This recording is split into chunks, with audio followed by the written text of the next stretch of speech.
For me, everything I did to do with the camera, to do with editing, was useful experience.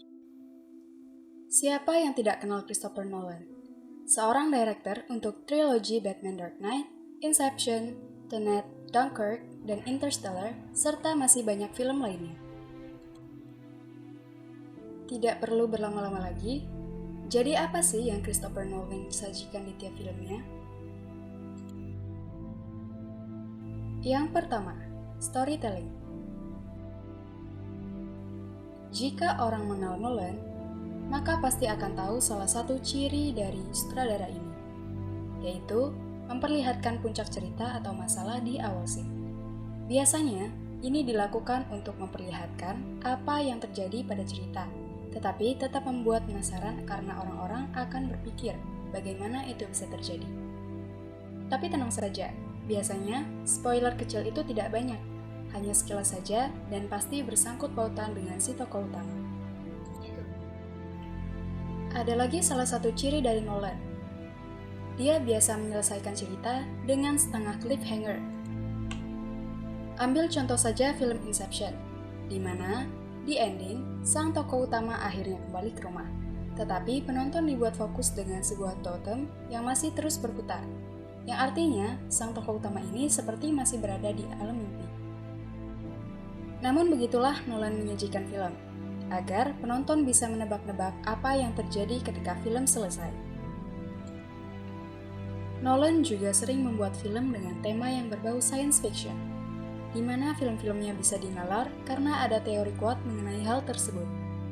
Ambil contoh saja film Tenet, yang dimana membahas tentang infinite time loop karena si protagonis yang merupakan titik dari time loop tersebut. Sehingga, apapun yang ia lakukan, pasti akan kembali lagi. Kedua, color grading. Karena Christopher Nolan sendiri seorang yang buta warna merah dan hijau, ia mewarnai filmnya tidak menggunakan perantara digital, namun menggunakan photochemical color timing, yaitu proses mengubah jumlah cahaya merah, hijau, dan biru yang digunakan untuk membuat film positif atau cetak dari film negatif. Sehingga menghasilkan lebih sedikit manipulasi gambar yang difilmkan dan resolusi film yang lebih tinggi. Ketiga, editing. Christopher Nolan sendiri tidak terlalu bergantung dengan yang namanya CGI. Ia lebih memilih untuk membuat film dengan live shoot. Ambil contoh film Interstellar. Di saat banyak film menggunakan CGI untuk lahan yang lebar, Nolan meminta untuk menanam jagung di ladang demi keperluan film daripada menggunakan CGI. Dan hasilnya, ladang jagung itu bisa digunakan untuk filmnya, ditambah profit ketika jagung itu panen. Ataupun jika menggunakan CGI, Nolan biasanya melakukan itu untuk shoot yang tidak bisa dibuat atau memang tidak bisa di-shoot secara kamera langsung. Nolan juga sering mencampurkan scene yang merupakan scene masa sekarang dan masa lalu pada satu timeline. Itu dikarenakan ia ingin membuat penonton ingat dan menebak mana yang masa lalu dan masa sekarang, sehingga tetap ingat apa yang terjadi dan kenapa bisa menjadi seperti itu. Sekarang, kita beralih ke director treatment sinematografi. Sama seperti sutradara lainnya, Nolan juga biasa membuat banyak shot untuk filmnya.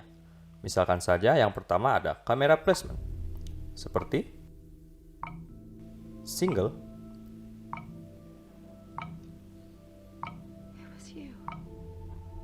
two shot,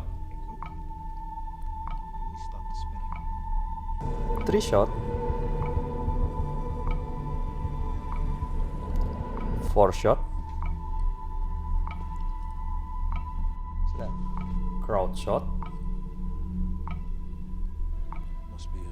over the shoulder atau OTS, point of view atau POV, dan insert shot. Lalu yang kedua ada camera movement, seperti dolly, pan,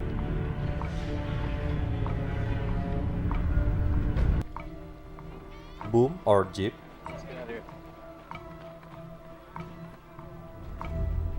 tilt,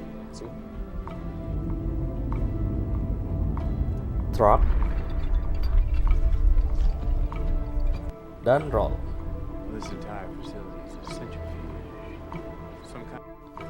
Kemudian yang ketiga ada shot size. Berbagai macam shot size juga dilakukan oleh Nolan. Seperti yang pertama ada established shot,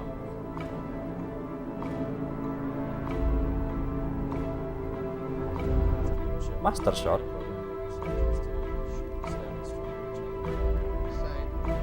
wide shot, full shot, cowboy shot, medium shot, medium close up, close up,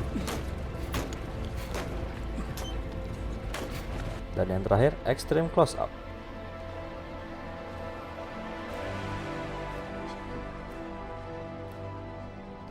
Dan yang terakhir ada focus atau depth of field. Yang pertama ada deep focus, Remember, you're no spring chicken anymore. So you were 124 years old. shallow focus, He's looking for a quick way out. soft focus, Take it slow. rag focus,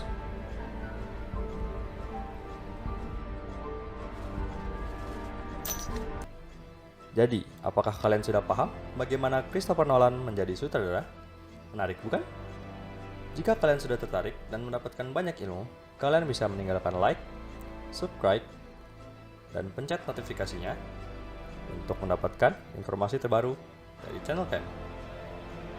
Sekian dari saya, terima kasih and see you next time.